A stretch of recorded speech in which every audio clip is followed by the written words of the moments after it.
Hey everybody, and welcome to another down-to-earth drum tips lesson. In this lesson I want to talk about bass drum technique and the different techniques we can use to achieve the different sounds and the different patterns that we're trying to accomplish, okay? So I'm going to talk about the three that I use. A lot of drummers will ask me either at the drum camps or in person or online saying, Mike, which foot technique do you use? I use the ones that work for me is the answer, and that's not to be a wise guy. I'm going to explain what I mean by that. Is I will use heel down for slow and for soft, okay? I will use heel up for power and slide technique, and then I will use the heel toe technique for certain things. There's a couple things that I have adapted into my playing where the heel toe technique really comes in handy. So let's take a quick look at that. I'm going to change my camera angle here real fast, and let's take a look at what exactly I'm talking about. Here we go.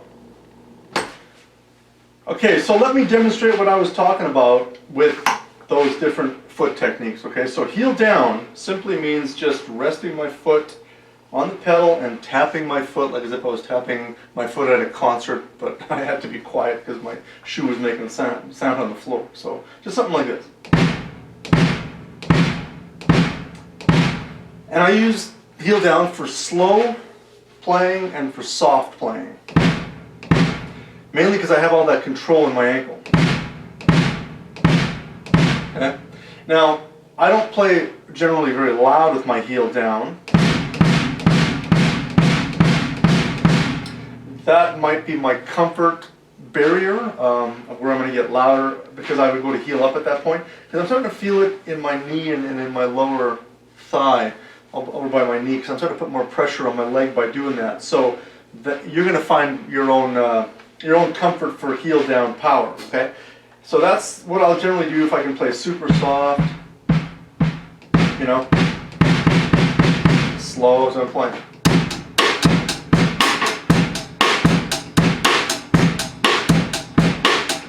Like there's really no sense in lifting my heel to play something so simple and so quiet.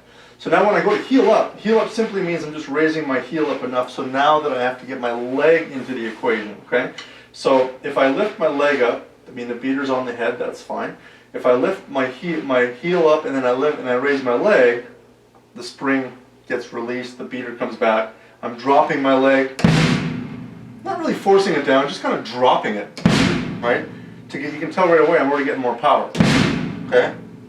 So if I'm playing.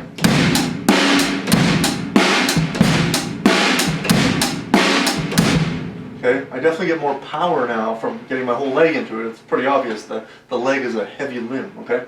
So I'll also use heel up for the slide technique. So if I want to get two or more happening.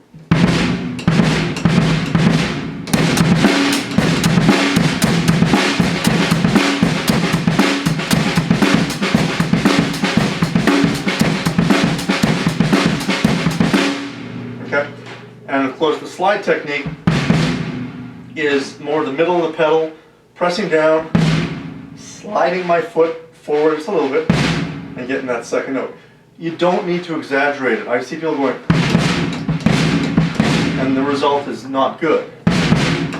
Right? So minimize that slide area. Imagine you're playing samba, you know.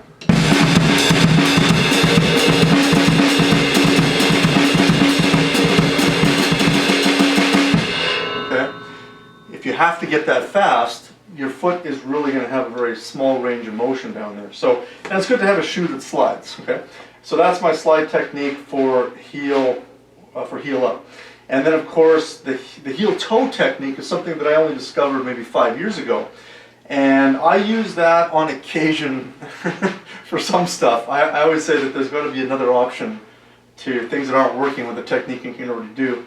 And if I play a shuffle, I'll play this for you and then we'll talk about this.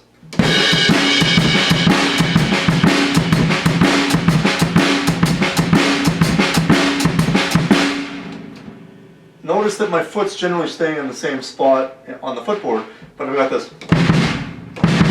Now this takes practice. Okay, this took me a little while to get, so be patient. If you're going to work on your heel toe technique, be very patient. And you're kind of dropping your whole leg like you did in the heel up method, but I kind of got my toes up a little bit, and then I'm stepping down. Now some people do it the other way, which is toe first, heel first. Doesn't matter, they're both awesome. Whatever works. So if I'm playing,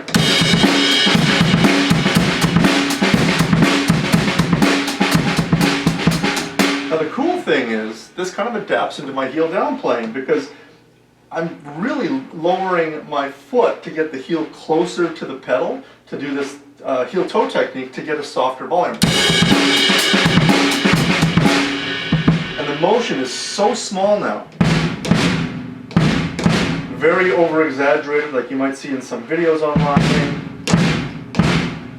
You know, that's how I had to practice it, but eventually you narrow it down. So it's like anything we do in life. It gets easier, it gets simpler once we simplify it and we have the technique down. So those are the three I would say take a look at, you know, and discover what's going to work for you in every aspect. If I sit down and someone says, Mike, play me a loud rock song, simple bass drum, I automatically go to heel up. Okay? If someone says play slow and soft, automatically I go heel down. Heel up is going to be for my slide, and of course my heel up has to be for the heel toe, so that's going to vary. It depends on what I'm doing. If I'm playing this, I've been doing that for many years, that feels right, heel up, slide, totally works. Now, I've had people ask me about this. I don't know if I'm really warmed up or not, but we'll see if I do this. And I guess this is what now worked for a pattern like this with double bass.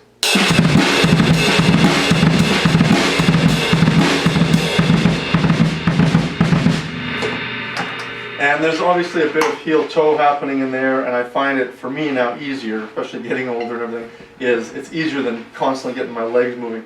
So experiment, explore what you got to do with that, and those are the techniques. Okay, so now that you've seen the different techniques that I use for my bass drum foot, I want you to start exploring on your own. Find out what's going to work for you, okay?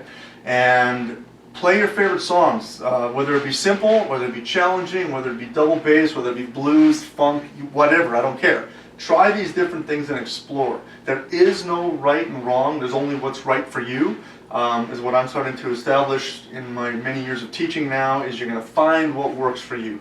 If something's not working, either practice it more or change it and see if that's going to make your life a little bit better. Okay, so try all those things, explore, have fun, have a decent pedal, make sure it's set up. If you have a drum instructor you can take the pedal into, even if he doesn't know it's coming, bring the pedal to the lesson and say to him or her, can you please make sure this is set up properly, because sometimes the beater can be too far back or too close to the head, the spring can be too tight, the spring can be too loose. It could just be an overall not great pedal that needs a little bit of, you know, a little tender love and care. So anyways, try that stuff, have some fun, and I'll check you out in the next down-to-earth drum tip lesson. Take care, everybody. Have fun.